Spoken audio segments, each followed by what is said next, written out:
Sir, ಈಗ ಮಹಾರಾಷ್ಟ್ರ ಸರ್ಕಾರದವರು ತಮ್ಮ ಅನುದಾನದಲ್ಲಿ ಬೆಳಗಾವಿಯಲ್ಲಿ ಒಂದು ಭವನವನ್ನ ಕಟ್ತಾ ಇದ್ದಾರೆ. ಭಾರತದ ಒಕ್ಕೂಟದ ವ್ಯವಸ್ಥೆಯನ್ನ ಗಾಳಿಗೆ ತೂರಿ ಅವರು ತಮ್ಮ ಅನುದಾನದಲ್ಲಿ ಬೆಳಗಾವಿಯಲ್ಲಿ ಭವನ ಕಟ್ಟೋದು, ಇಲ್ಲಿ ಜನರಿಗೆ ವಿಮಾ ಸೌಲಭ್ಯ.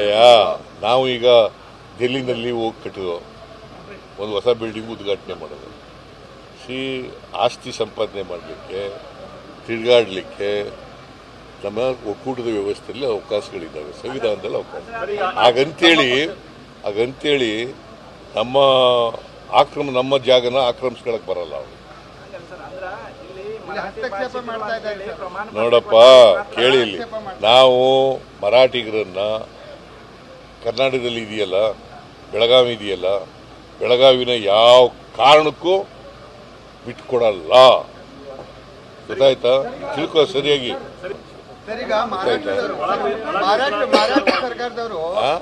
ಮಹಾರಾಷ್ಟ್ರ ಸರ್ಕಾರದವರು ತಮ್ಮ ಅನುದಾನದಲ್ಲಿ ಬೆಳಗಾವಿಯಲ್ಲಿ ಒಂದು ಭವನವನ್ನ ಕಟ್ತಾ ಇದ್ದಾರೆ. ಭಾರತದ ಒಕ್ಕೂಟದ ವ್ಯವಸ್ಥೆಯನ್ನ ಗಾಳಿಗೆ ತೂರಿ ಅವರು ತಮ್ಮ ಅನುದಾನದಲ್ಲಿ ಬೆಳಗಾವಿಯಲ್ಲಿ ಭವನ ಕಟ್ಟೋದು, ಇಲ್ಲಿ ಜನರಿಗೆ ವಿಮಾ ಸೌಲಭ್ಯ.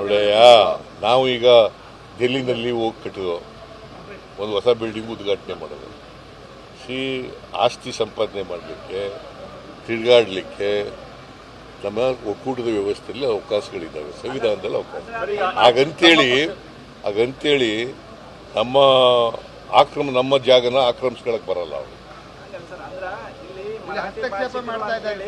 ನೋಡಪ್ಪ, ಕೇಳಿ, ಇಲ್ಲಿ ನಾವು ಮರಾಠಿಗರನ್ನ ಕರ್ನಾಟಕದಲ್ಲಿ ಇದೆಯಲ್ಲ, ಬೆಳಗಾವಿ ಇದೆಯಲ್ಲ, ಬೆಳಗಾವಿನ ಯಾವ ಕಾರಣಕ್ಕೂ ಬಿಟ್ಕೊಡಲ್ಲ. ಗೊತ್ತಾಯ್ತಾ? ತಿಳ್ಕೊ ಸರಿಯಾಗಿ.